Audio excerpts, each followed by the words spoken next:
Hola, muy buenas noches para todos y todas.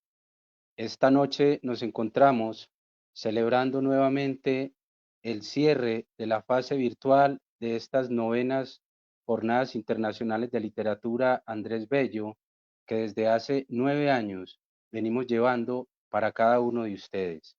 Esta noche tendremos entonces el cierre de esta primera fase virtual con la charla que tendremos a continuación con el escritor Diego Muñoz Valenzuela, quien nos compartirá un panorama sobre la brevedad y la minificción en Chile.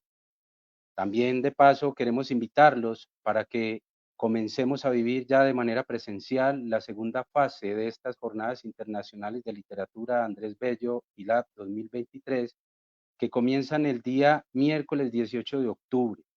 Tenemos entonces para el día de mañana una gran variedad de programación para que nos acompañe. Tendremos entonces a las 3:30 de la tarde la charla Literatura, Colibríes y Brevedad con el autor Oscar Darío Ruiz Henao. Esto será en Confama, sede de Girardota.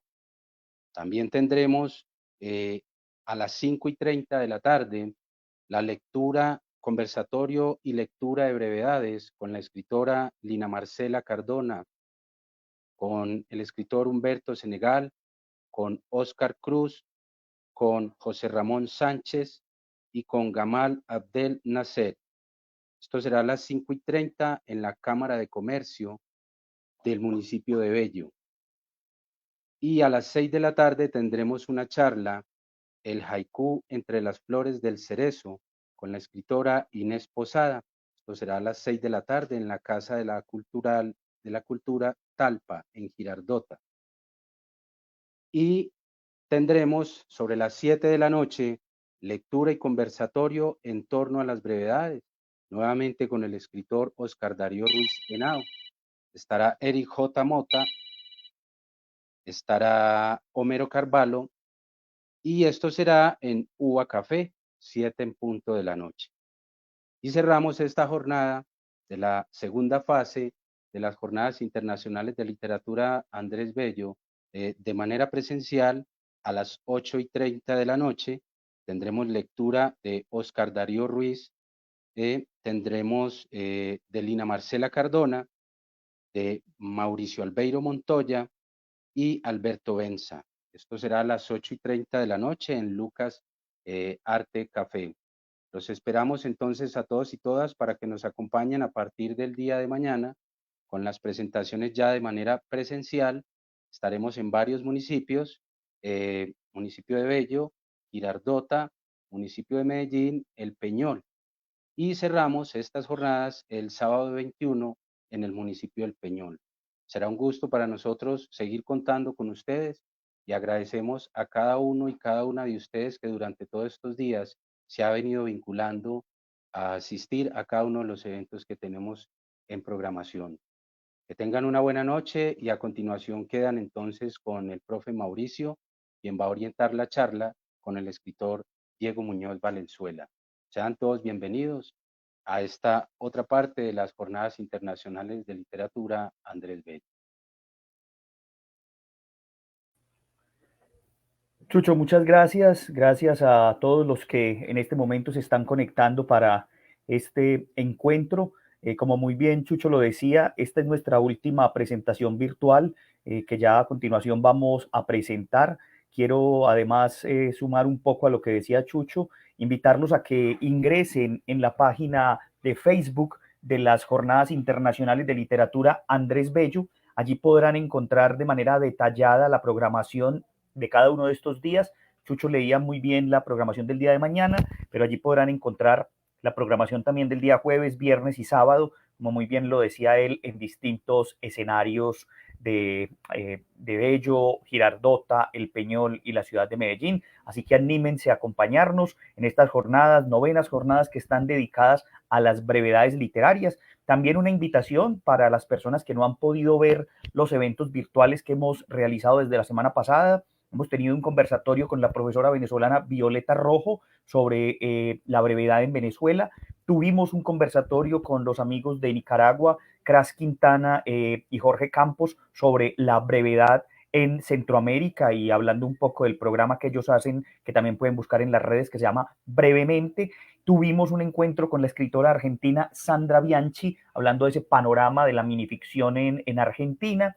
Y hoy en las horas de la tarde a las 5 tuvimos un encuentro con el profesor Abad sobre Nicolás Gómez Dávila, un pensador colombiano, y el tema de los escolios y su escritura fragmentaria. Así que los invitamos también a que ingresen a la página. Para los que no pudieron ver esos encuentros, los puedan ver de manera diferido, pues como se dice regularmente.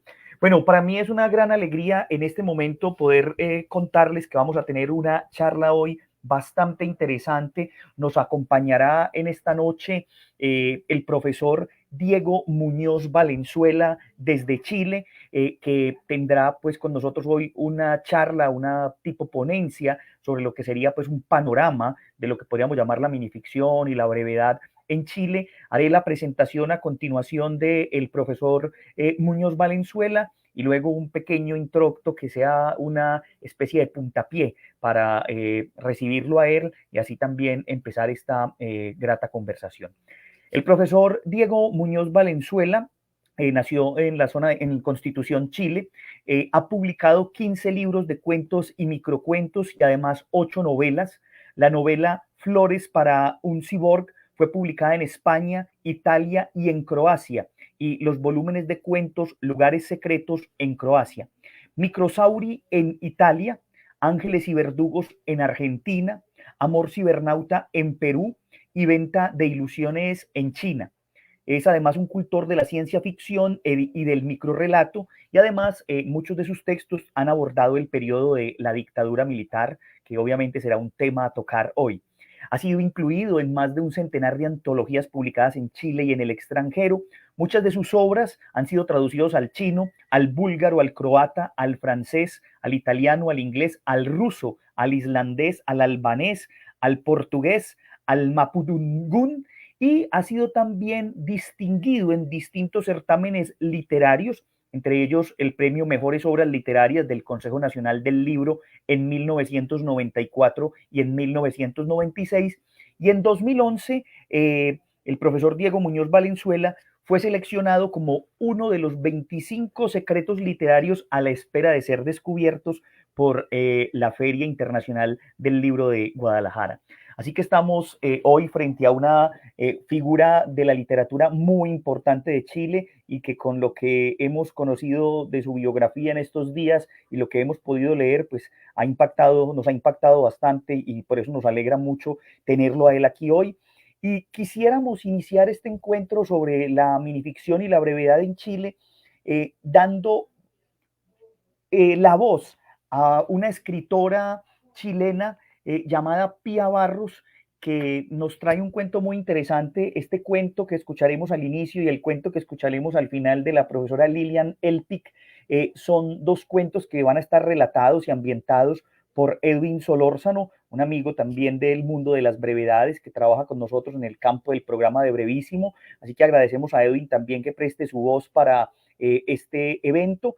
Pueden escuchar los programas de Edwin y sus narraciones tanto en el programa de Brevísimo como en su canal especial que se llama Lecturas Amenas. Así que le pido a Cristancho el favor que nos ponga este relato como inicio a esta conversación que tendremos el día de hoy sobre la minificción y la brevedad en Chile.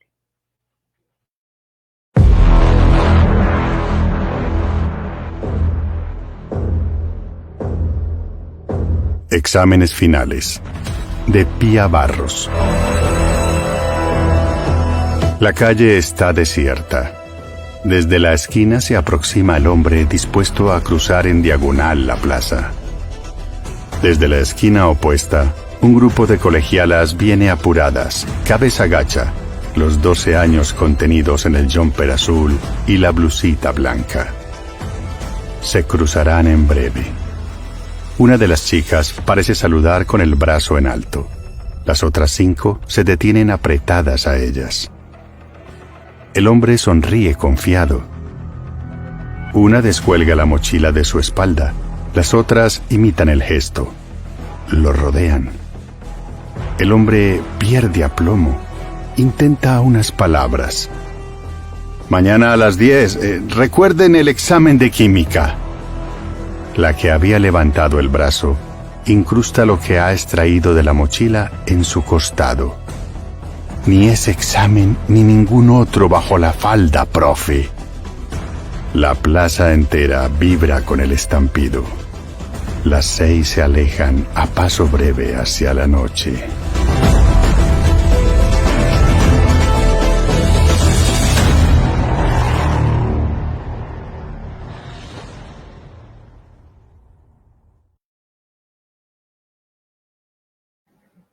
Bueno, yo creo que es un texto bastante interesante que creo que nos permite abrir esta conversación del día de hoy. Damos la bienvenida entonces al profesor Diego Muñoz Valenzuela.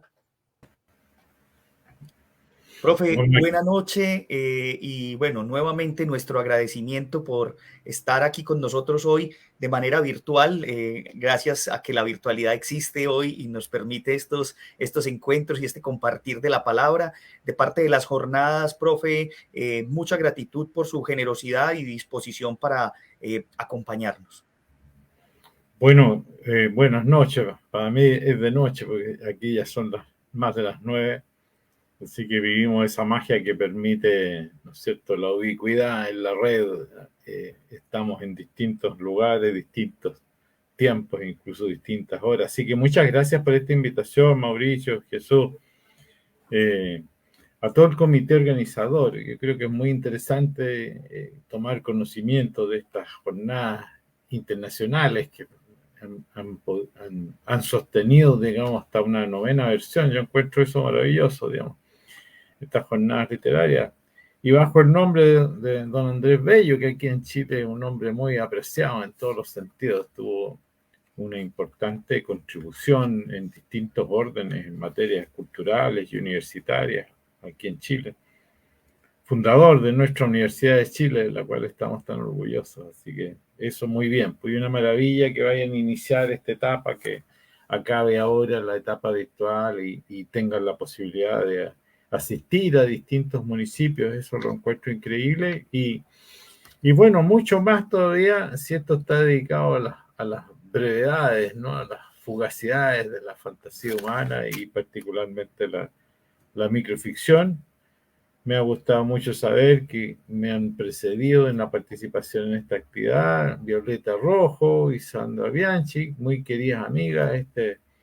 El mundo de la microficción es una cofradía que funciona con bastante cercanía y amistad, ¿no? Entonces nos conocemos, digamos, y nos venimos reuniendo, digamos, en los últimos tiempos con mucho, igual que van a tener ahí a Beto Benza y a Homero Carvalho, así que desde ya un gran saludo para ellos que van a estar ahí y las gracias a ustedes, digamos, por esta invitación que nos permite ir estrechando lazos. Bueno, yo quería comentarles, digamos, algo de lo que ha sido la trayectoria de la microficción en Chile. En Chile domina más y yo... Profe, perdóneme un segundo, digo una cosita ya para dar la palabra. Qué vergüenza, profe. Un segundito. Los invitamos a todos a estar muy atentos a la presentación del profesor Diego Muñoz Valenzuela. Él va a tener un espacio de 45 minutos en el que nos va a contar, como ya nos anunció, ese maravilloso panorama de la minificción y la brevedad en Chile. Y luego tendremos el espacio para que ustedes vayan escribiendo sus preguntas y sus comentarios y poder conversar con el maestro al final. Profe, discúlpeme, y ahora sí le doy la palabra. Es todo suyo. Sí, muchas gracias, Mauricio, digamos. Yo te mandé por ahí la presentación, no sé si la pudiste recibir, digamos, si no, igual puedo hacer referencia a las cosas que allí dicen, digamos. Pero esencialmente yo tengo que decir, a mí me ha tocado en suerte convivir con la historia, ¿no es cierto?, de la microficción o el microcuento en Chile. A ver si ponemos la primera, que es como el título. Me ha tocado eso desde mediados de los 70. Quiero decir, la historia del microcuento en Chile está muy ligada al momento de la dictadura, digamos. Nosotros partimos con la dictadura en 1973 y terminó recién en 1990.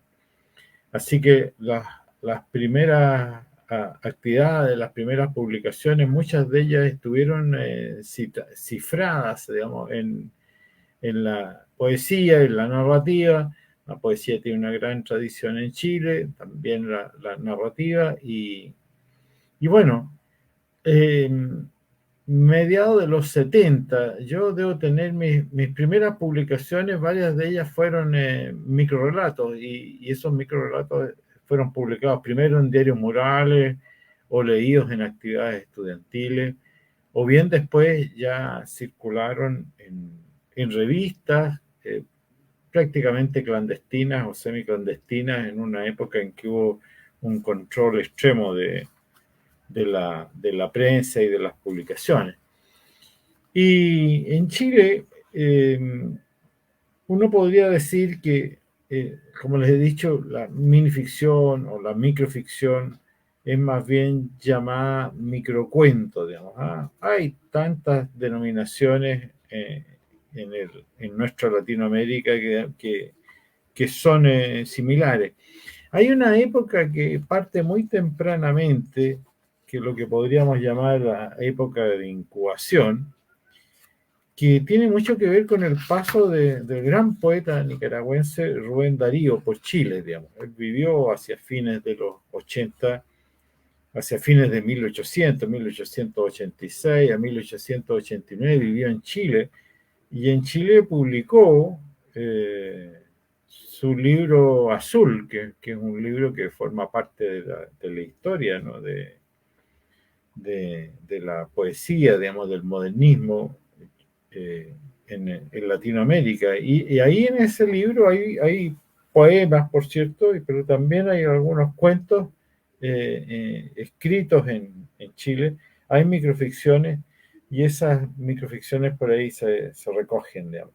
El paso de Rubén Darío por aquí, que dejó su huella a fines del siglo XIX, entonces yo creo que alentó a algunos experimentos, y el primer experimento, el fundador de la escuela creacionista en poesía, Vicente Huidobro, gran poeta chileno, ya en la primera mitad del siglo XX escribió algunos textos que cruzaban la frontera de la poesía hacia el mundo de lo narrativo, digamos. Y por ahí creo que tenemos un texto, a ver si avanzamos un poco en la presentación. Están estas, avancemos nomás y volvemos aquí atrás, pero para que leamos creo que el primer texto que está en la presentación un poco más adelante es justamente de Vicente Huidobro, que sería bueno que lo leyéramos.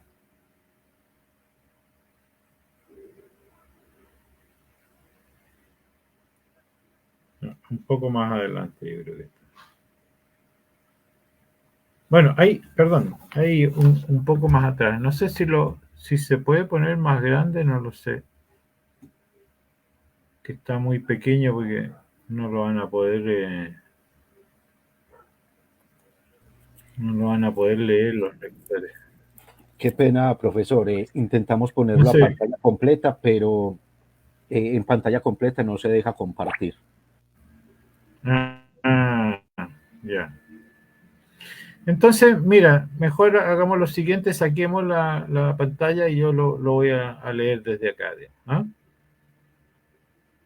Porque esto después se los puedo mandar y ustedes lo pueden distribuir en los que estén interesados. ¿Ah?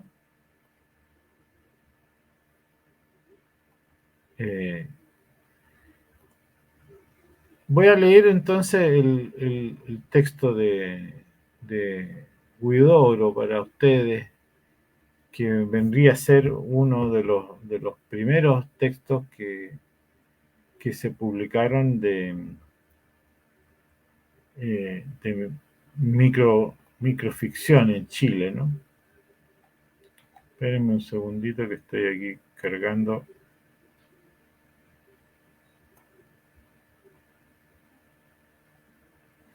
Bueno, Huidobro escribió un texto que se llama Tragedia.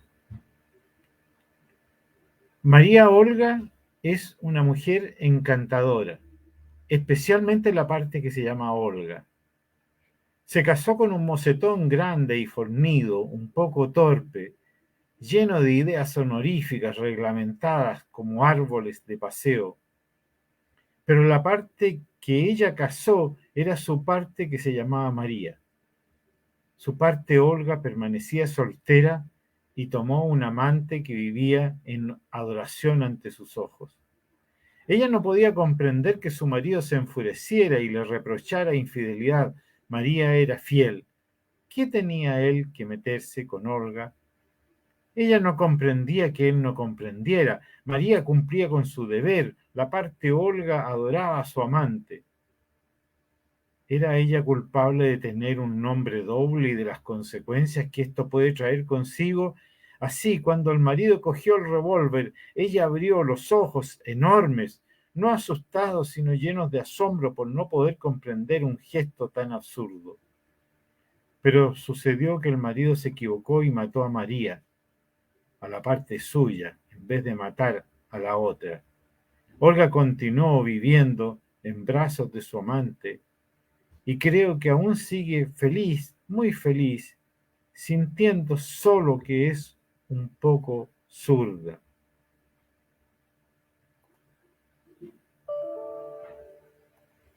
Bueno, ahí tienen ese texto, que es un texto muy interesante, con un gran significado, y ven ustedes cómo hace este desdoblamiento, ¿no? Hay dos mujeres en una, hay dos personalidades ahí, y esas dos personalidades luchan, digamos. Entonces, conforma un texto extraordinariamente interesante. Entonces, Huidobro es un gran innovador, de alguna manera un continuador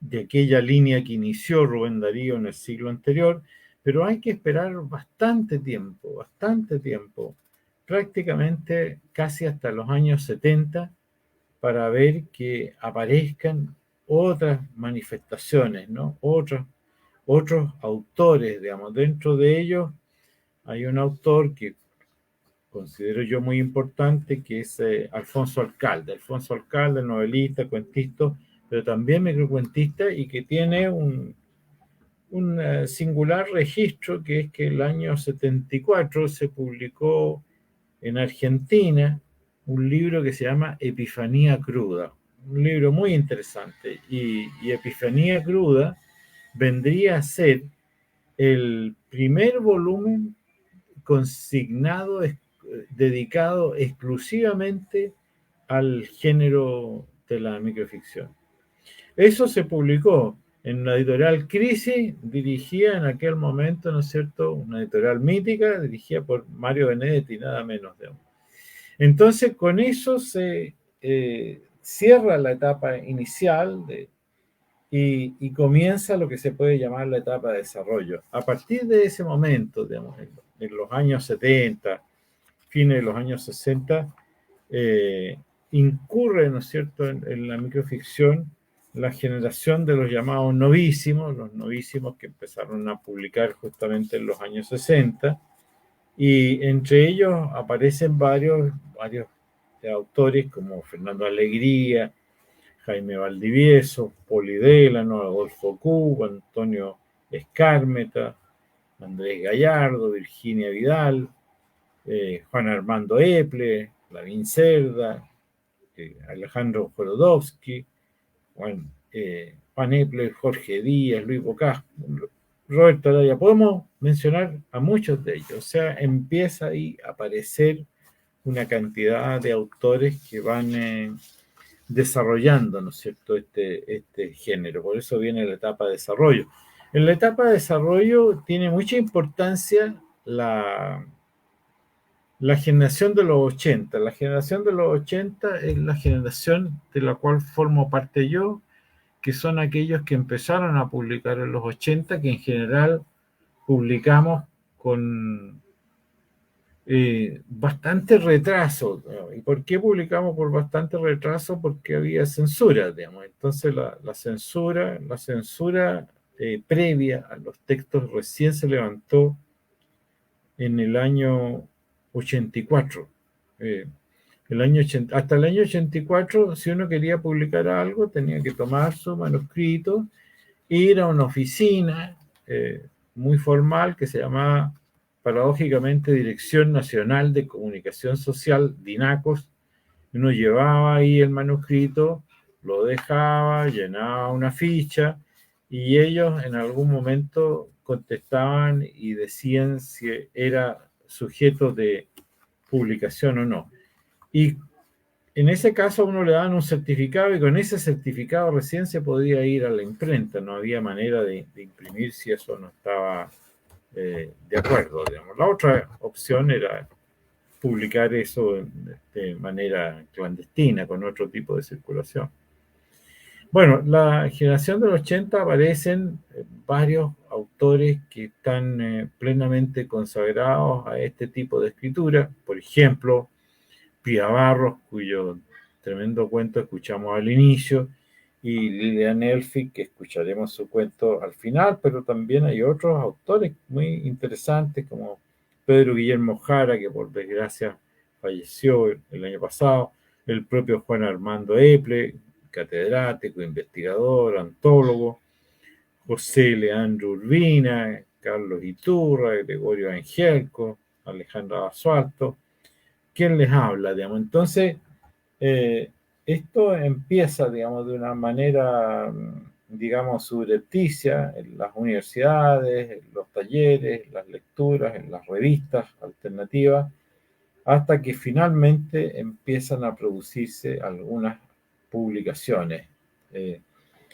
Mi primer libro se publicó en cuanto fue suprimida la censura, fue el año 84, y es un libro de cuentos y de microcuentos que concitó atención justamente por lo mínimo, ¿no? Aquí cabe contar una breve anécdota que es curiosa, que tiene que ver con la escritura del microcuento. Yo escribía y los primeros textos míos están publicados en algunos diarios murales. Algunos de esos textos hacían referencia a la dictadura de una manera no directa, sino que buscando la manera, sorteando, ¿no es cierto?, a través de metáforas e imágenes, la censura. Y llamaron la atención, y llegó un momento, pasada la mitad de los 70, en que me pidieron que pudiera publicar en una revista una colección de esas brevedades, podríamos llamarle ahora, en coincidencia con el festival literario que ustedes están organizando. Entonces me pidieron estas brevedades, pero me dijeron, mira, escoge 5 o 6 de esos textos breves, pero necesitamos ponerle un título. ¿Qué son estos textos? Me impusieron el deber de buscar una denominación. Y la verdad yo no podía saber en ese entonces que no había todavía una denominación, que la denominación iba a aparecer recién hacia los años 90, hacia 1990, y que esa denominación la iba a poner el profesor argentino Lagmanovich, y que a partir de ese momento Dolores Koch, profesora cubana, y otros profesores de distintos lugares de España y de Latinoamérica iban a incursionar en la búsqueda de denominación y la búsqueda de reglas para el género, pero yo no tenía idea de eso. Entonces me fui con esa carga a la casa ese día y dije, ¿qué nombre le voy a poner a esto? Y me di cuenta que en general yo en esa época estudiaba en la universidad, y mis textos yo los iba escribiendo en el reverso de los cuadernos. Ahí hacía mis textos, normalmente mientras iba a la facultad o volvía de la facultad. Y resulta que en Chile la denominación ordinaria que se le da a los buses de transporte es micros. Así como los cubanos dicen guagua, nosotros decimos micro. Entonces dije, bueno, ahí está, cuentos escritos en la microcuentos. Miren lo curioso que es esto, digamos, unos segundos después me doy cuenta con el juego entre lo pequeño y... Entonces se publicó bajo el título de microcuentos. Así que bueno, así y fue ocurriendo en distintos lugares y de distintas maneras que se le fue poniendo una denominación, ¿no?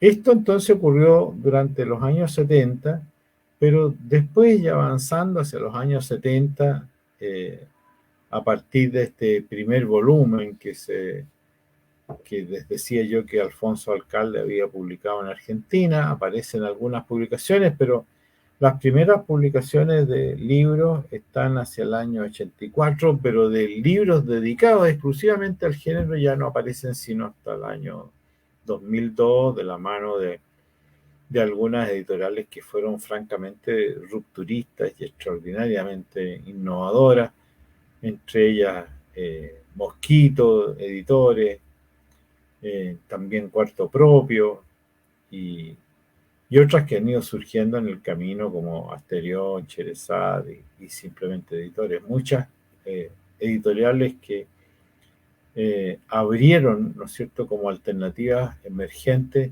la posibilidad de publicación para aquellos que incursionaban en la microficción. Sin ese apoyo no habría sido posible que el género se desarrollara a los niveles que tenemos hoy día.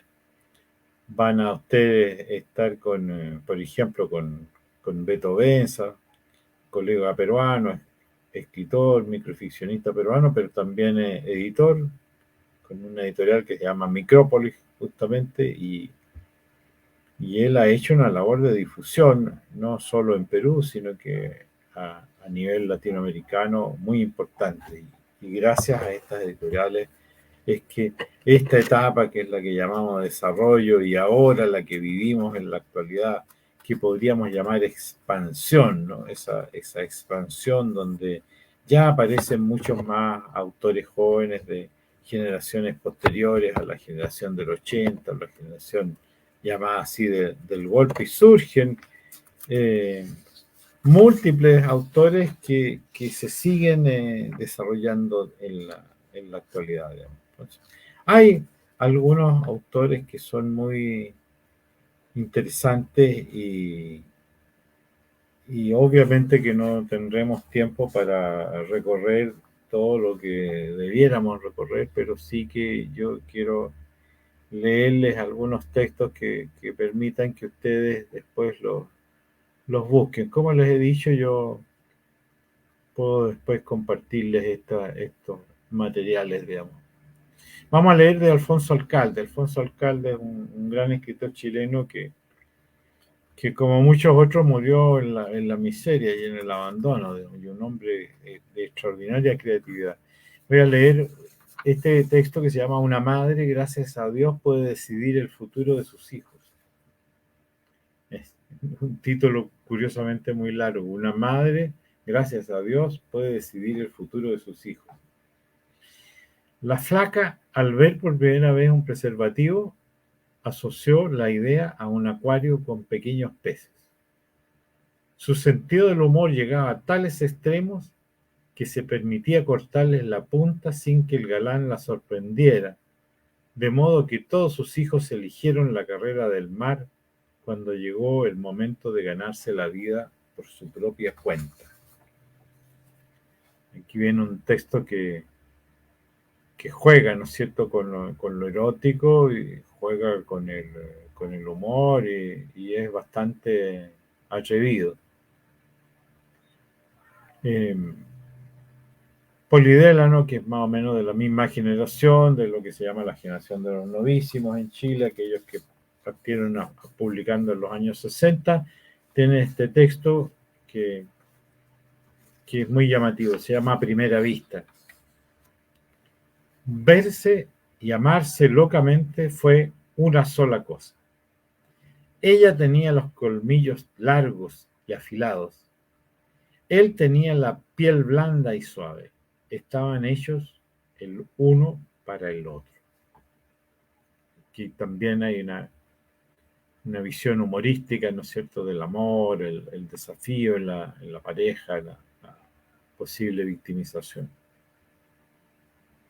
De otro texto de Omar Lara, que es un poeta del sur de Chile, un poeta muy importante, que también hizo un trabajo de edición muy bueno, que se llama Toque de Queda, haciendo referencia al toque de queda que nos acompañó durante toda la dictadura. Toque de queda se llama el texto, dice: quédate, le dije, y la toqué. Así de breve.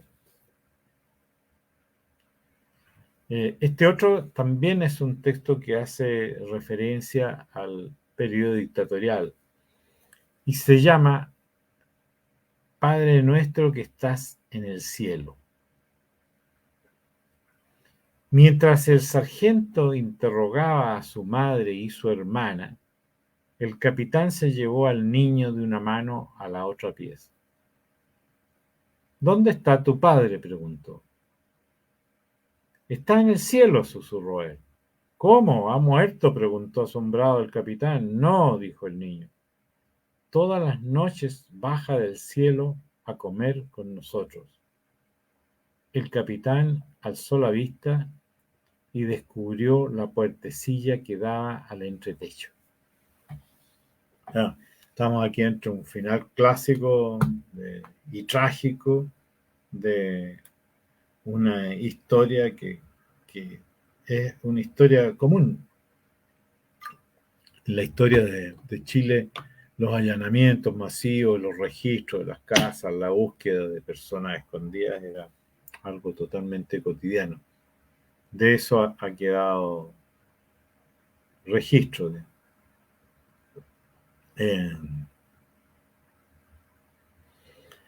Voy a leer un texto de Andrés Gallardo, que sería más o menos de la misma generación de los novísimos, que es muy curioso y que tiende a ser muy humorístico y profundo al mismo tiempo, yo diría como antropológico.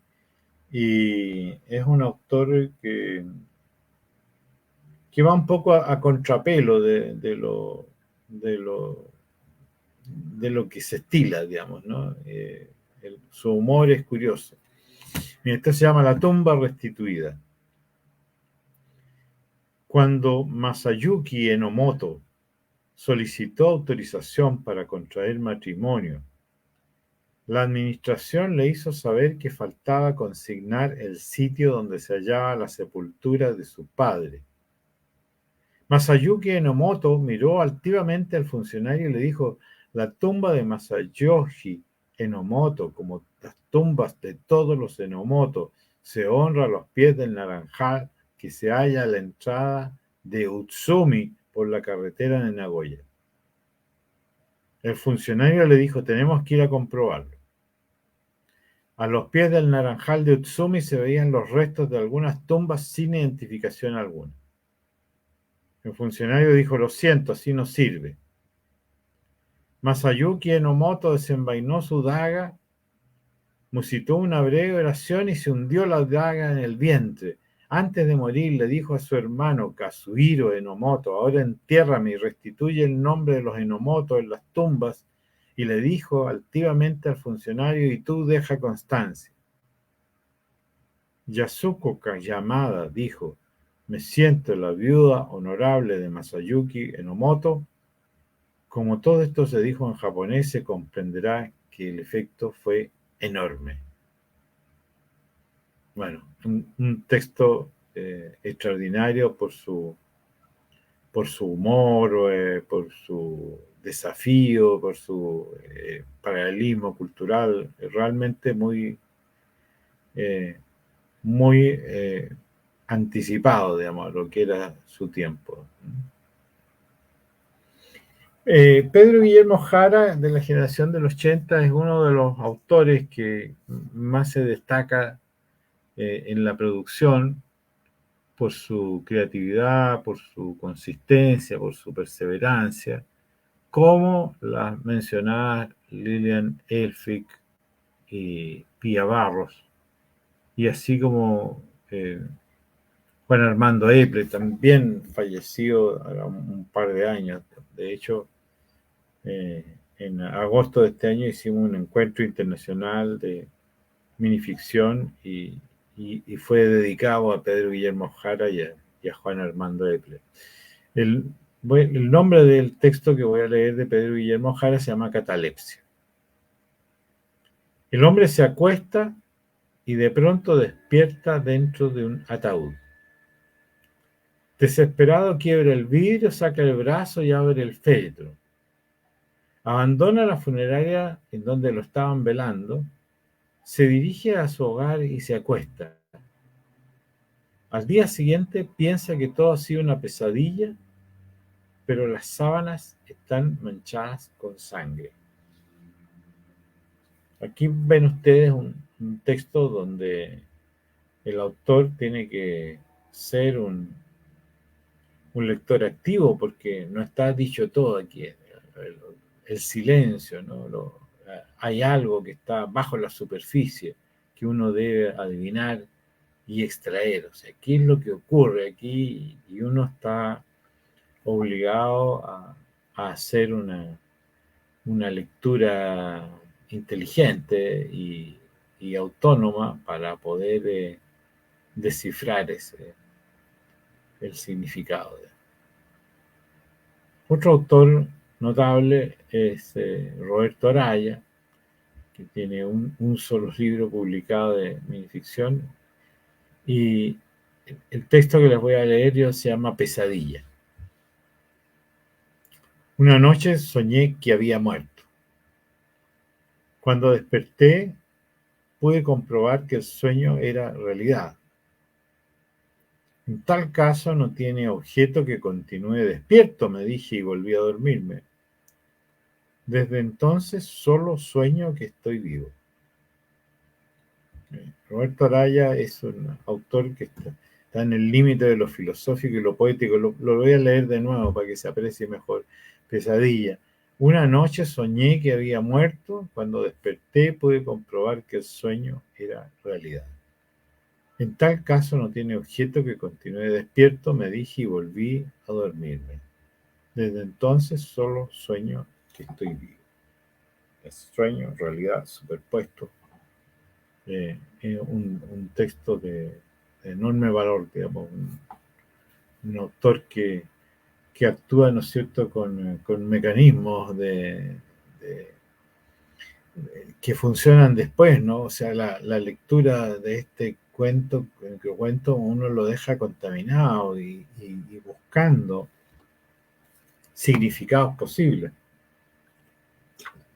Es muy sugerente y evidentemente que lo que se dice es tan importante como lo que no se dice.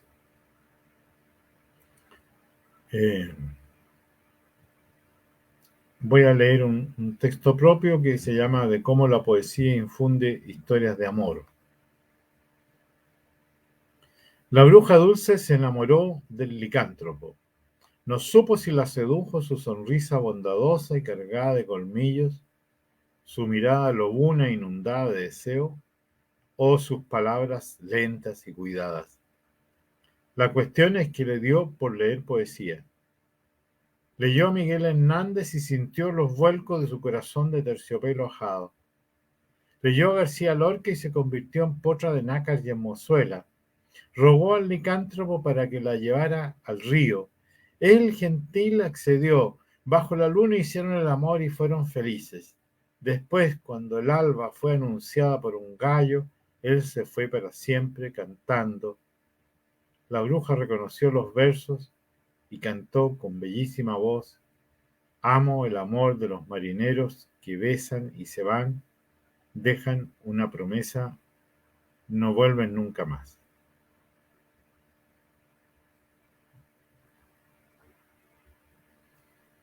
De Carlos Iturra, un brevísimo llamado Trampa Suicida. Jamás imaginó que en el ansiado momento de acribillar a su enemigo recibiría de éste una mirada victoriosa, llena de desprecio, como si al fin hubiese logrado hacer de él un asesino. Casi un aforismo, ¿no? a ausencia de Gabriela Aguilera. Desperté y te recordé desnudo entre mis sábanas rojas. El deseo entonces se volvió una serpiente solitaria que anidó entre mis piernas para devorarse a sí misma.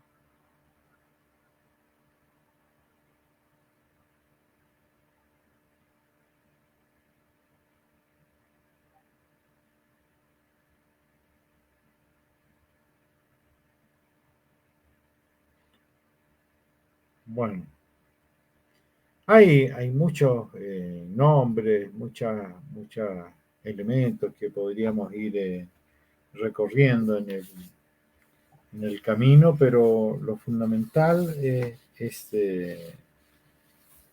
decir que hubo un desarrollo. Les insisto en este punto, digamos, de que había un desarrollo que partió, ¿no es cierto?, con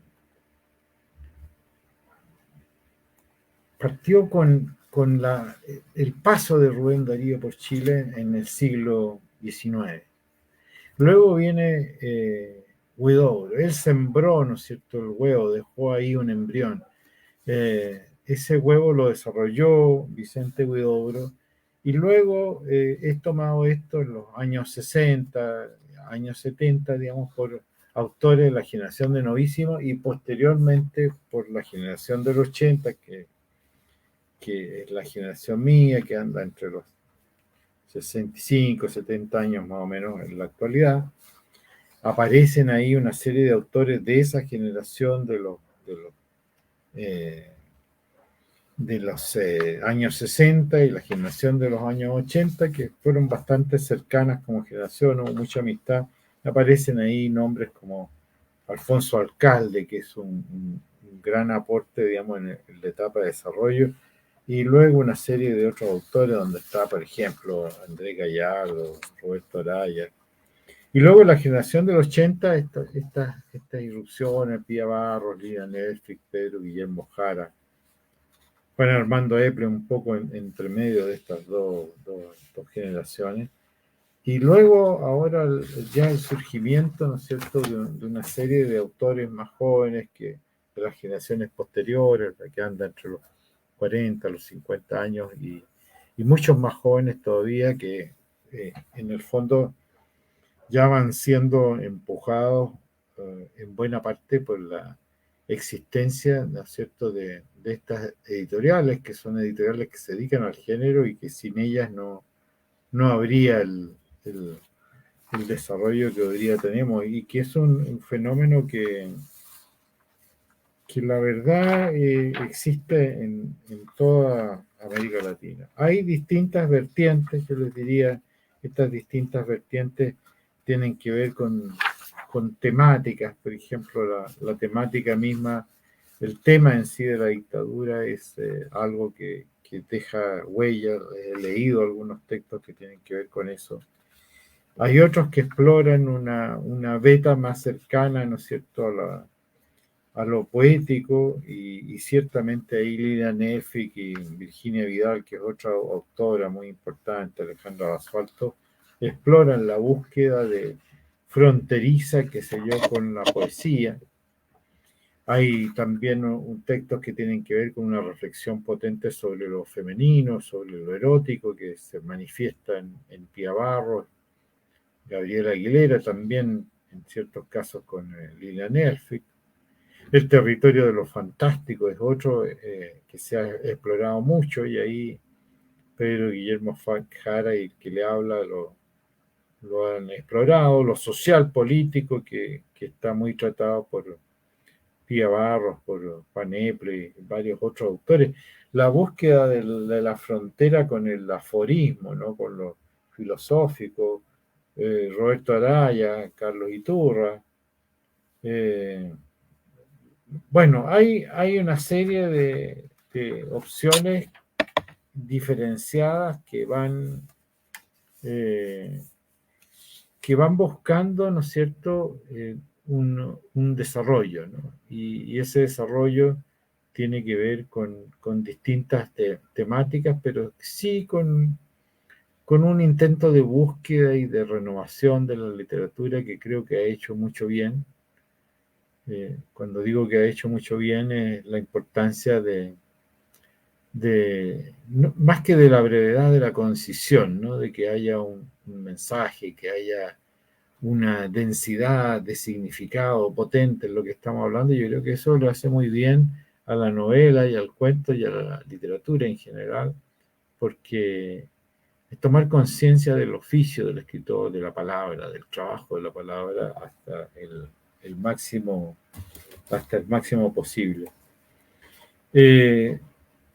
No quisiera dejar pasar el decir que, recalcar, mejor dicho, algo que he dicho antes y que tiene que ver con que en el surgimiento del género en Chile es muy coincidente con el periodo de dictadura militar y ciertamente que hay muchos textos que están ligados a eso. Se acaba de publicar una compilación. Nosotros hay que recordar que hemos cumplido hace poco 50 años del golpe militar y de sus trágicas consecuencias para nuestra sociedad. Y quiero leer un texto que está dedicado a un par de amigos víctimas de la dictadura, Héctor Garay y Remigio Muga, queridos amigos perdidos en la tiniebla del tiempo del ogro. Este se llama Álbum, el texto. Todas en blanco y negro.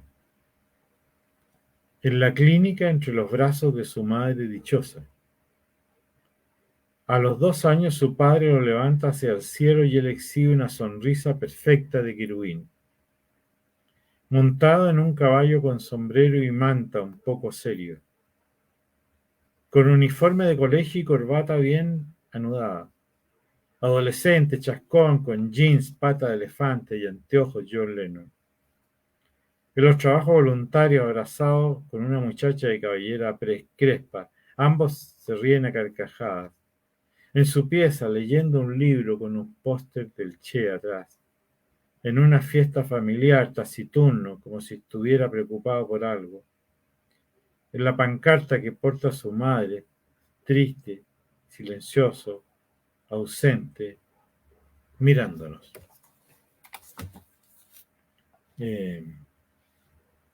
Héctor Garay, detenido desaparecido. Remigio Muga murió en el exilio. Bueno, yo creo que con eso tenemos un panorama y posiblemente podamos tener alguna pregunta. Creo que ya me he extendido lo suficiente, así que le pido a los amigos invisibles que retomen el control. Profe, maravilloso, creo que ha sido un ejercicio de un recorrido muy interesante. Yo escribí por aquí varias cosas que seguramente también nos van a permitir conversar. Primero quisiera preguntarle a Cristancho si hay alguna pregunta del público o puedo proceder yo a hacer algunas mías para que tengamos acá un intercambio con el profe. A ver, Cristancho me dice, bueno, Cristancho por ahí me dice que todavía no hay como ninguna pregunta del público. Profe, bueno, quisiera como señalar un par de cosas que me llaman mucho la atención. Lo primero es ese ejercicio cuando usted habla del microbús. Me llamó mucho la atención porque me hizo pensar de una vez como si el bus fuera como la antología y cada uno de los pasajeros fuera como un microrrelato, ¿no?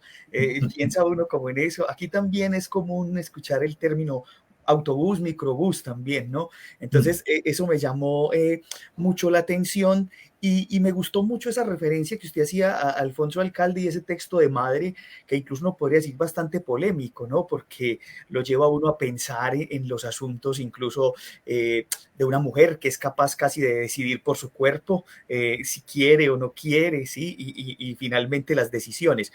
Pero entre todo eso, yo quisiera hacerle una pregunta, profe, porque usted habló de Huidobro y él incursionó en un referente muy bello que es el caligrama. ¿Qué podríamos comentar sobre eso, profe? Bueno, Huidobro más o menos se sabe en general que estuvo en Europa en un momento de la formación de la gente que estaba rompiendo por la vanguardia total en el arte. Y él, en estas formas, ¿no es cierto?, que estaban muy vinculadas al surrealismo que estaba surgiendo, ¿no es cierto?, a la cabeza, por ejemplo, de André Breton en Francia, fue surgiendo todo este movimiento renovador, y Huidobro regresó a Chile con esta semilla, ¿no? La trajo a Chile, donde aparecen formas, ¿no es cierto?, de creativas curiosas, digamos, entre ellas el caligrama, que el caligrama es como un poema, pero un poema que va dibujando, que va estableciendo, ¿no es cierto?, fronteras y imágenes y sugerencias, vale decir, saliéndose del marco, bueno, de la poesía con rima y con métrica. Ya se había avanzado al verso libre, imperaba el verso libre, pero ahora ponerlo en estructura, hacer un poema que tuviera la forma de una casa o de un castillo o de una persona. Bueno, es el juego con la palabra, ¿no? Yo creo que lo más importante que Huidobro propuso y reivindicó es que el material del escritor es la palabra, y al ser la palabra, puede ser la forma, puede ser el fondo, lo que sea, pero hay un juego. Este es nuestro material, estos son nuestros ladrillos, esta es nuestra cerámica, nuestra greda para poder moldearla, y por lo tanto somos completamente libres de crear y de romper, por ejemplo, las fronteras. Entonces aquí estamos rompiendo una frontera entre lo que podríamos llamar las artes visuales y las artes literarias. El caligrama es como una ruptura en ese sentido. Y bueno, perfectamente podemos ir generando experimentos que nos pongan en el límite. Yo creo que de eso se trata. A mí, la microficción me resulta un terreno de exploración que es muy fértil y muy interesante, donde uno puede terminar sorprendiéndose mucho con lo que encuentre allí, ¿no? Lo que encuentre al fondo de las cosas. O sea, creando en este campo no se puede llevar notables sorpresas. A mí me pasa cada cierto tiempo que busco, por ejemplo, buscar en Ana María Chua, la gran escritora del género argentina, dice que la microficción limita, ¿no es cierto?, con la poesía, con el cuento corto, con el aforismo, con el chiste. Dice, bueno, ¿dónde estamos? Hay quienes dicen, agreguemos a esto otras áreas, podría ser el teatro, existe el microteatro, no una obra breve, sino que realmente una microficción teatral que puede representarse, que puede durar 1 o 2 minutos. Entonces, esa experimentalidad la trajo Huidobro, digamos, al país y al mundo, y yo creo que es muy interesante, digamos, el resultado de esa experiencia. Profe, con eso que usted dice me da pie para comentar algo que es muy interesante y que de pronto a mí me llamó mucho la atención cuando tuve la oportunidad de acercarme a Alfonso Alcalde. Entre las búsquedas encontré que él había hecho un trabajo etnográfico y gastronómico en Chile y que escribió un libro muy curioso llamado Comidas y Bebidas de Chile, donde recopiló un recetario popular que uno podría también ver como brevedades al momento de cómo las personas contaban cómo se hacía cierto alimento, y al final de ese libro hubo algo que me sorprendió. Había una oda hecha por Pablo Neruda al caldillo de congrio, que es una comida típica chilena. ¿Qué podríamos comentar sobre eso? Mira, varias cosas, digamos, que aquí has mencionado todos 3 de nuestros poetas, de nuestros grandes poetas, Pablo de Roca, Vicente Huidobro, Neruda. Yo creo que hay que decir, lamentablemente, a Huidobro y a De Roca les tocó convivir con Neruda, digamos, que en el fondo, como dicen, una especie de estrella tan brillante que opaca todo el resto, digamos. eso es algo que pasa, digamos, también yo creo que en Colombia fue una desgracia para muchos grandes escritores que ustedes tienen, la existencia de García Márquez, porque es un sol, ¿no es cierto?, que brilla tan intensamente que anula a otros autores, de grandes autores, digamos. Bueno, eso pasó aquí, pero realmente la grandeza de Roca, por ejemplo. De Roca era un personaje, un gran luchador, que además iba a imprimir sus libros, digamos, y los vendía por todo Chile, viajaba como un viajante de comercio, ¿no es cierto?, que vendía cortaplumas, tijeras, pero él vendía sus libros, que eran unos libros monumentales, así enormes. Dentro de eso destaca mucho este que tú has mencionado, que se llama Epopeya de las comidas y bebidas de Chile. Así se llama, un mamotreto, así un gran libro hecho en papel rústico, así de color café. Maravilloso, y con grabados, qué sé yo, grabados populares. O sea, una obra donde fíjate que aquí confluye, de nuevo aparece lo físico, ¿no? Lo artístico físico, lo de las artes visuales, el libro. Aparece el grabado y aparece estos libros monumentales, ¿no? Bueno, y ahí se describe, por ejemplo, no sé, cómo uno se puede comer, no sé, unos chorizos, unas longanizas con papas y empieza a describir cómo se hacen esas longanizas. Y la verdad es que uno lee eso, yo me acuerdo de haberlo leído y empieza a dar un hambre terrible. Ahora mismo yo me empezó a dar apetito de imaginarme unas deliciosas longanizas con papas de Chiloé, que hay unas papas deliciosas allá. Y eso acompañado de un buen tinte y todo. Y él era un tipo muy gozador, ¿eh? Entonces es una maravilla.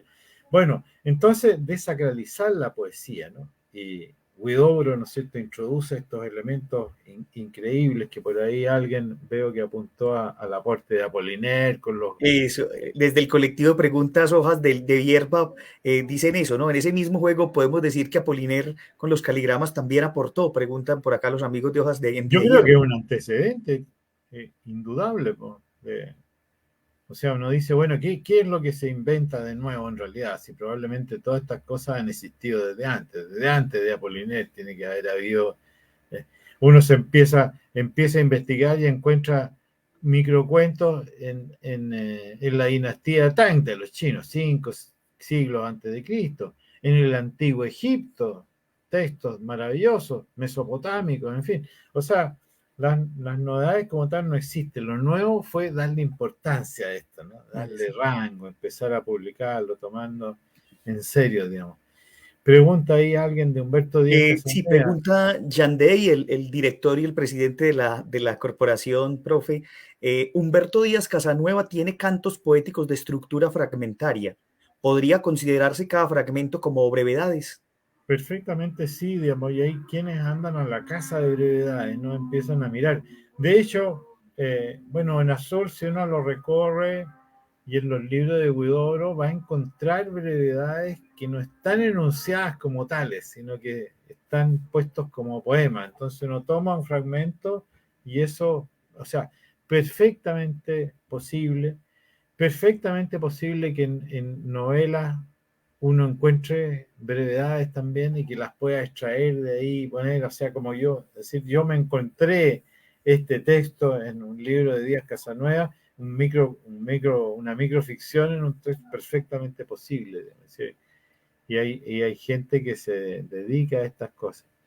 De hecho, bueno, aquí, la oda al Caldillo de Congrio, que dicho sea de paso, no olvido este tema porque esto motivó discusiones, ¿no? Por supuesto, las discusiones de aquellos que dicen, no, la poesía es algo muy serio, no puede convertirse en una receta de cocina. Pero otros dijeron, bueno, y servirá si uno sigue la receta. ¿Se puede hacer caldillo congrio? Y sí se puede hacer caldillo congrio. Y hay lugares donde anuncian exactamente que pueden hacer el caldillo de congrio de Neruda. Es una receta, en realidad, o sea, tuvo que ver la receta, hacerla funcionar. No era un gran cocinero él, ¿eh? De Roca sí. Roca sí que era un gran cocinero, sí, pero para cocinar lo que en Chile llamamos patache, comidas abundantes, que se llama abundantes en carnes, en grasas, en todo eso. Entonces, mira, o sea, todo eso, es decir, la desacralización, ¿no? La lucha contra los dogmas. La poesía puede hablar de ricas longanizas con papas y vinos abundantes. En los textos se pueden parecer a obras de arte gráfico. Todos estos son mensajes que dicen, mira, no tienes límites. Los límites te los pones tú, digamos. Yo creo que lo más interesante es que la microficción tiene eso que Violeta Rojo ha hablado del carácter proteico. El carácter proteico. Esta capacidad de propagarse, de dividirse, de mutar, de transformarse, eso yo lo encuentro francamente maravilloso, digamos, y de buscar los límites con otros géneros, ¿por qué no, digamos? ¿No? Hasta con la novela, que se habla de micronovela hoy día. Claro. Profe, quería decir dos cositas frente a lo que usted dice. Una, que acá, por ejemplo, el profesor Harold Kremer, desde una página que ellos tienen, que se llama Equorio, una revista virtual, ellos hacen eso, de extraer de grandes obras fragmentos que ellos consideran una brevedad, una minificción. Y lo de la receta, profe, se lo preguntaba porque también a veces estos elementos se pueden convertir como en canteras, ¿no? Como una excusa para la construcción, no en sí misma la receta, sino usar la receta para construir un relato que obviamente tiene pues mucha tendencia local, ¿sí? De esa manera.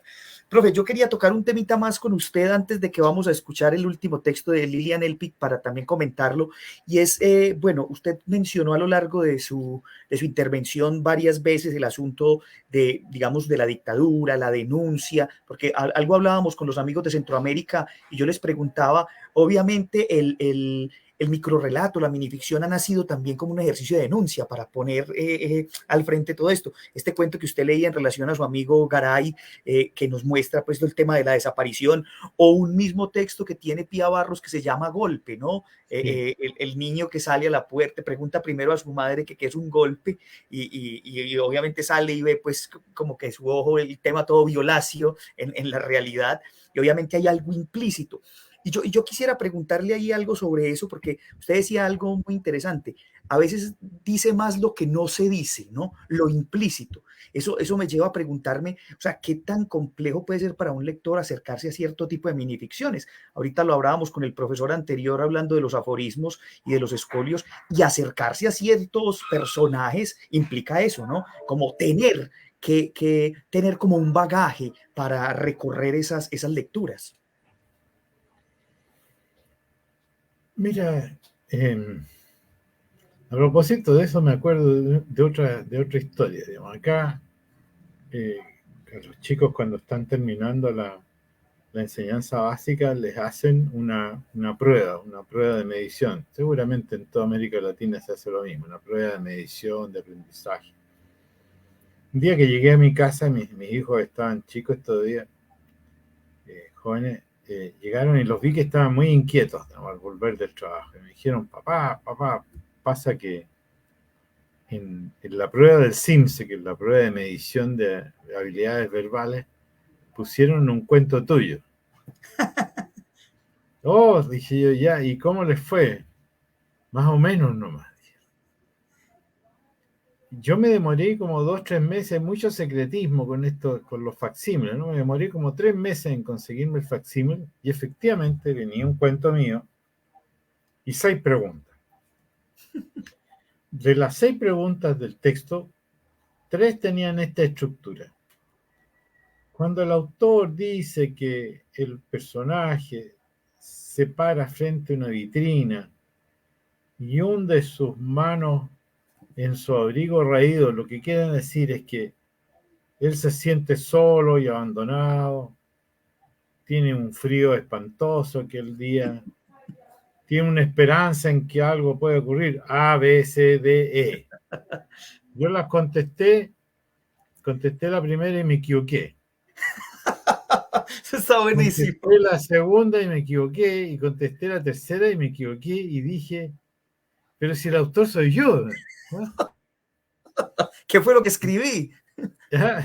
Claro, imagínate eso, en el fondo, yo ahí, no sé, me conecté con lo obvio, que, no sé, es muy difícil que otra persona pueda decir lo que el autor quiso decir. Lo que uno puede decir es lo que yo siento cuando leo ese texto. Y no sé si yo como autor tengo derecho a impedir que un lector tenga otra visión que puede ser completamente distinta y antojadiza a mis propios ojos. Yo me acuerdo de un texto que escribí a propósito de la dictadura en los años 80, que fue muy, muy conocido, pero era un texto simbólico, no era un texto de directo reflejo de la realidad, era simbólico. Y por lo tanto requería una interpretación exactamente como tú dices, pero resulta que la literatura no es un crucigrama, pues no es algo que haya que descifrar, no es un problema de ingenio, es una obra artística. Esa obra artística puede traer otras cosas. Me acuerdo que un ruso lo leyó una traducción y me dijo, esto me recuerda el episodio en que los chechenos se tomaron un teatro y bueno, yo lo escuché y dije, bueno, conociendo la historia que la conocía, es posible que la interpretación sea esa. ¿Debo yo impedirle a él y decirle, mire, sabe que esto se inspiró en otra cosa, en otro tiempo, en otra cuestión completamente distinta, y esto no tiene nada que ver con lo que yo intenté, o simplemente tengo que escucharlo? Ahí el lector manda, digamos, si el lector es muy importante, el lector hace una recreación y debe ser libre para hacer esa recreación. Entonces yo no creo en la literatura como crucigrama, problema de ingenio, que como un sudoku que uno tiene que descifrar y que tiene una solución única. No, aquí las soluciones son infinitas y yo pienso que un texto más valor tiene si posibilita mayores, si gatilla más operaciones mentales, intelectuales, sentimentales de las personas. Sí, profe, yo creo que usted da un punto muy interesante y volviendo a lo que decíamos y tocando el primer relato que escuchábamos de Pía Barros, también esa interpretación, aquí cualquiera puede estar pensando otra cosa, pero ahí hay una denuncia de pronto del acoso, ¿no? Que es un fenómeno muy, muy mundial, ¿no? Pero que es eso, abre un montón de ventanas, tal vez el intérprete esté pensando otras cosas en el momento en que lo lee. Profe, lo voy a invitar a que escuchemos el texto de Lilian Elphick para que vamos redondeando nuestra conversación y también queremos escuchar ahí algunos de los suyos que nos los pueda leer también para que vamos también conociendo un poco de su obra, a que invitamos a todos pues, los que están hoy presentes acá a que sigan teniendo presente todos estos autores que nos regaló el maestro hoy. Mientras tanto, mientras escuchamos el relato de la profesora Lilian Elphick, también pueden seguir haciendo sus preguntas o comentarios que los leeremos después de escuchar este relato. Cristancho, por favor, colocamos el relato de Lilian.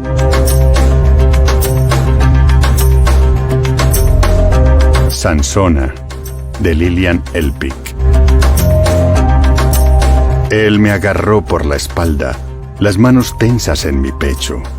Me gustó, no puedo negarlo. Sabía que mi codo guardaba toda la fuerza del mundo. Y así fue, un golpe certero. Luego, el puño izquierdo voló hacia su ceja. Mis nudillos amaron esa valiente sangre. Tambaleó un poco. Uppercut, mentón triturado. Tenía la navaja lista. La hubiera hundido en su yugular, pero preferí cortar mi larga trenza y lanzársela al hombrón que se revolcaba en el suelo. ¡Marimacho!, gritó, con baba entre los dientes, cogiendo la trenza y devorándola. En aquellos días de lluvia, me lavaba el pelo con cicuta para no andar aleonada.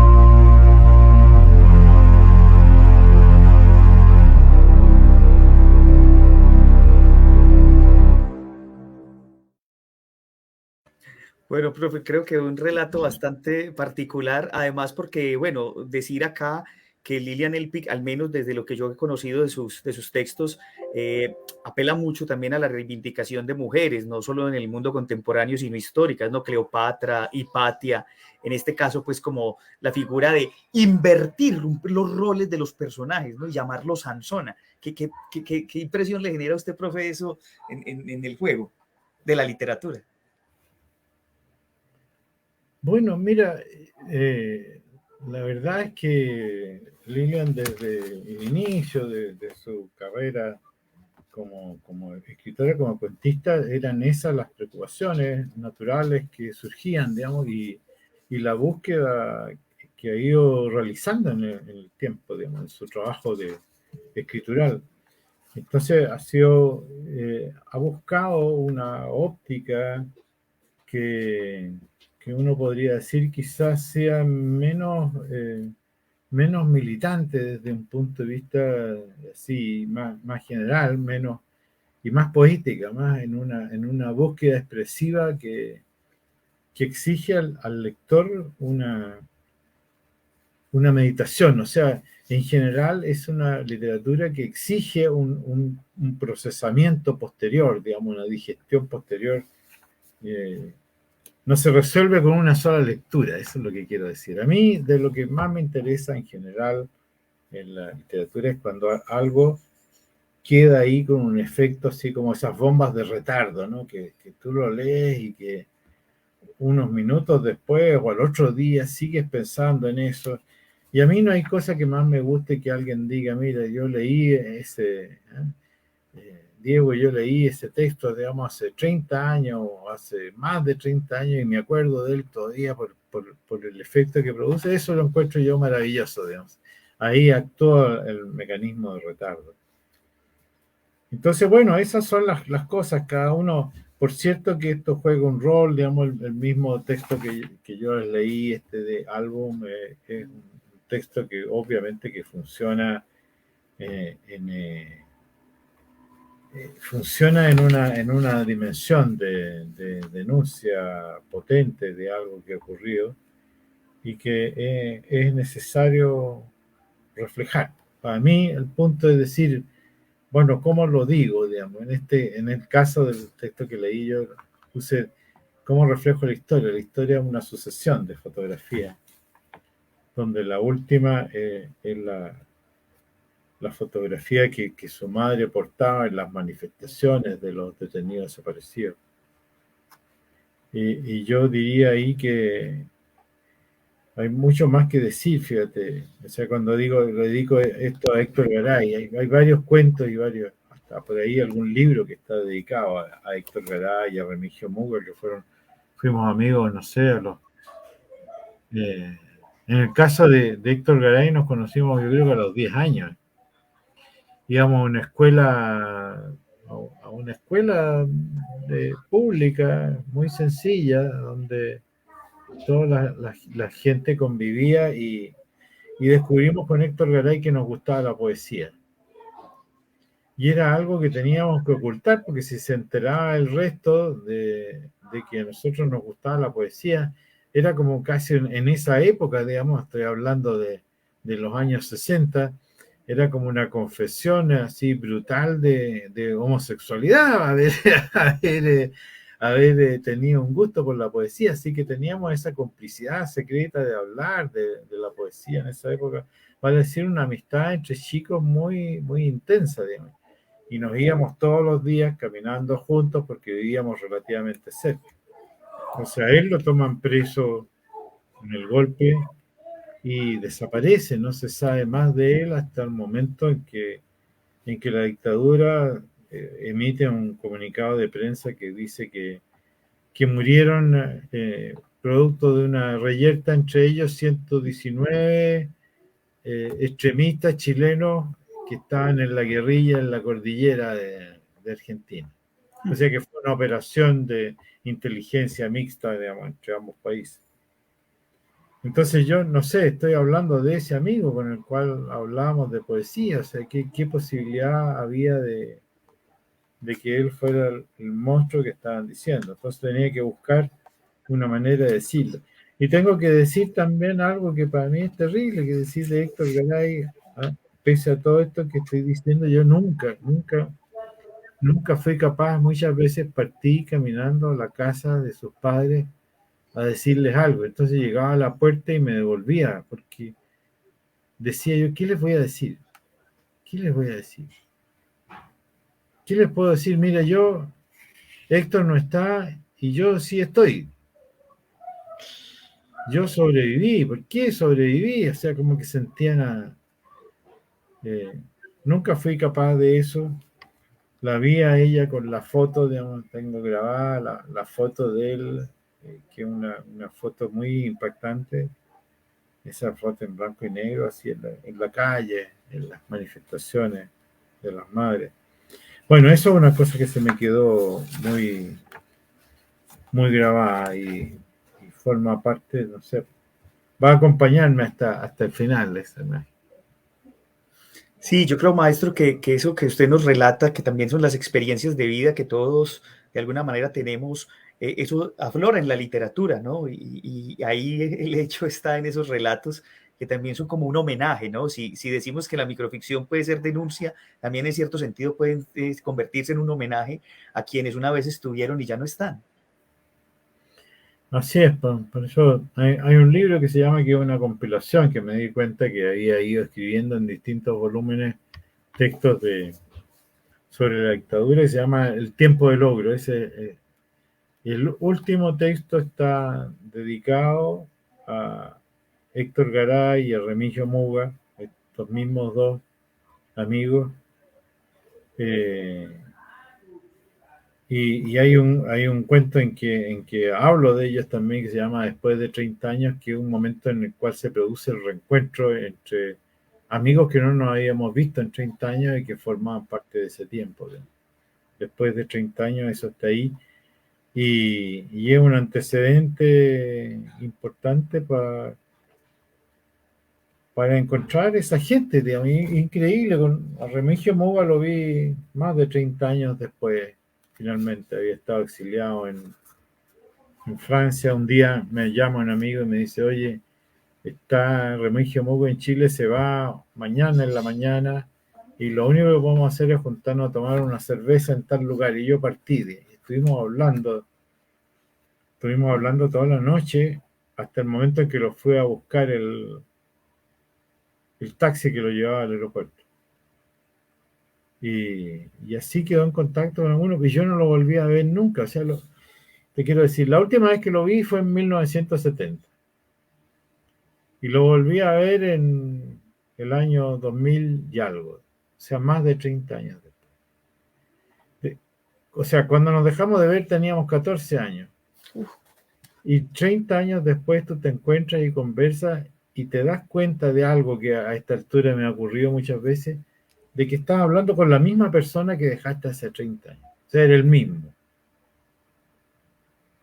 Era el mismo soñador, idealista, el tipo divertido, cínico, a veces de repente. Lo pasamos muy bien, fue una noche muy linda, estuvimos hablando hasta el último minuto. Cuando se despidió y partió al taxi con su maleta, me dijo, Diego, sí, que yo volví acá y este no es el país del que me fui. Yo no reconozco a Chile ya. Y yo creo que tiene razón. Yo creo que Chile no volvió a ser nunca y ni volverá a ser nunca el que fue en esos años. Eso es algo que es terrible constatarlo. Yo lo constato a esta altura, o sea, no hay cómo volver atrás. No puede esa gente volver a vivir, digamos. O sea, fueron destruidos por algo. Pero él finalmente toma la decisión de suicidarse, por eso, porque yo creo que no fue capaz de... Bueno, la historia que yo cuento en el último cuento de ese volumen, que se llama El tiempo del ogro, y que le da título a eso, es la historia de la última vez que se vieron ellos dos. La última historia de cuando ellos se vieron es algo que ocurre a fines de 1973. Entonces se encuentran, esto era 3 cuadras de donde yo vivía, todos vivían por ahí cerca. Uno va caminando en una dirección, el otro en otra. Héctor Garay iba custodiado por la policía que lo iba siguiendo en 2 autos. Entonces los sacaban a pasear para que reconocieran, para que otras personas los reconocieran, los saludaran y tomarlos detenidos. Esa era como una trampa, te fijas. Entonces Remigio Muga va caminando del otro lado, entonces se miran, Remigio le sonríe a su amigo. Yo no sabía hasta ese minuto que ellos eran amigos, éramos amigos por separado. Yo nunca supe de la amistad de ellos. Y se van acercando, entonces el otro le hace unas señales con los ojos, así, como que le dice, se cruzan en ese instante, y cuando se cruzan, él le habla y le dice, ¿sabes qué? Tienen tu nombre, sale del país lo antes posible, porque si no te van a buscar y te van a matar. Y él escucha eso y salió del país, y se fue a Francia, y salió al exilio, pero no se salvó del horror. Esa es la historia no se salvó ninguno. Tampoco el que cuenta la historia. Digamos. Aquí estamos viviendo las consecuencias de esa transformación horrorosa de nuestro país. Toda una serie de historias, profe, que pensaría uno, microhistorias también cargadas de sentencias, como él decía, ¿no? El Chile ya no es el mismo del que yo me fui, ¿no? Tal vez una sentencia, un aforismo incluso que ampliamente podría ser pensado. Profe, regálenos 2 de sus relatos para ir redondeando hoy esta noche, y qué mejor manera que terminar con sus letras. Bueno, muchas gracias. Este se llama Mis compañeros perdidos en el tiempo. ¿Dónde estará Muga? No tengo una fotografía suya, solo el rostro grabado en la mente, indeleble, nítido y presente. En cambio se me ha borrado un poco la cara de Garay. No obstante, de él hay muchas imágenes. Quizá por eso se me diluye. Ambos visitan mis sueños. Nunca tuvimos el futuro que quisimos. Eso me dicen. Sé que murieron por eso. Seguí vivo quizá porque trato de descubrirlo. Nunca puedo decirles adiós. Un día de estos vendrán a buscarme y nos quedaremos para siempre en el territorio de los sueños. Y este se llama SOS. Abre la boca para gritar, la abre muchísimo, tanto que su rostro desaparece en la negra oquedad y solo queda su cráneo aullando sobre el cuerpo desnudo, sin que nadie se acerque para ayudar. Después, el silencio. Profe, quiero terminar de pronto haciendo una alusión a eso y haciendo una pregunta. Bueno, puede sonar a mucho de cajón, pero en la microficción o en el microcuento, ¿qué tan importante considera usted los títulos, no? Porque eso es un tema a veces con los textos extensos. A veces un título dice mucho y la obra no, o el título no dice nada y la obra mucho, ¿no? Bueno, por la brevedad de los textos, digamos, que como digo, lo más importante en una microficción para mí no es la brevedad, sino que la concisión, la capacidad de decir mucho con el mínimo de palabras. Pero el título siempre es muy importante en la brevedad. O sea, el título no solo porque anuncie, ¿no? Sino que el título forma parte del texto, digamos. O sea, a veces en un texto que tiene, no sé, 3 líneas, el título es bastante importante. Entonces, acá el título debiera ser, pienso yo en general, una forma de clave de máxima concisión. Entonces, cuando digo yo, por ejemplo, en estos textos, álbum, estoy dando una clave de que tú vas a mirar un álbum. Eso facilita. Otro de mis compañeros perdidos en el tiempo es un texto más largo y de eso se trata, evidentemente. SOS, socorro, Bueno, ahí está el mensaje, cómo te lo pido. O sea, creo que mientras más corto, más importante el título, digamos, ¿no? Claro que sí. Profe, pues ha sido una gran alegría tener su presencia, sus conocimientos. Vamos a compartir la presentación PowerPoint para que todos la puedan ver por las redes también. De verdad que desde las jornadas internacionales de literatura Andrés Bello, agradecemos su generosidad, su disposición y todos los conocimientos que nos ha brindado hoy. Esperamos que alguna vez pueda acompañarnos por acá en estas tierras. Me contaba usted que no conocía Medellín, sino Bogotá. Así que bueno, esperemos que nos podamos encontrar o alguna vez también en Chile, de pronto en algún otro evento. Así que, profe, muchas gracias. Bueno, muchas gracias a ustedes. Yo he estado muy contento aquí. He sido muy feliz aquí compartiendo con ustedes allá. Yo acá en Santiago, ustedes en Medellín, así que les mando un gran abrazo. Un gran gusto. Profe, muchas gracias. Y lo invitamos a que esté pendiente. Vamos a tener buenos eventos también en la SILAB presenciales, pero se van a transmitir por las redes. Así que bueno, le estaré compartiendo cositas ahí por intermedio del WhatsApp y seguiremos en contacto. Bueno, un gusto. Muchas gracias, profe. Que descanse. Feliz noche. A todo el equipo. Feliz noche, profe. Gracias. Chao, hasta pronto.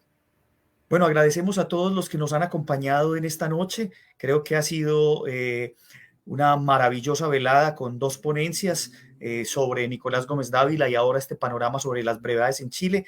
Con esto terminamos el escenario y el espacio virtual de la SILAB.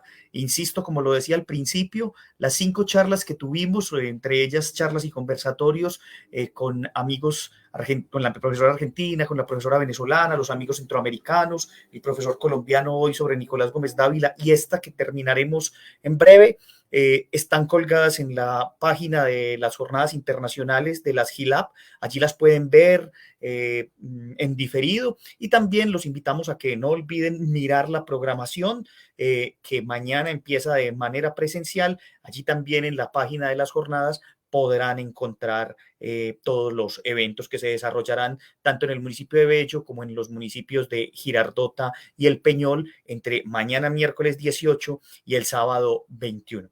Les agradecemos a todos, gracias a Cristancho, gracias a Chucho que estuvo al principio también acompañándonos y bueno, felicidades y que empecemos unas GILAB presenciales muy buenas. Hasta pronto.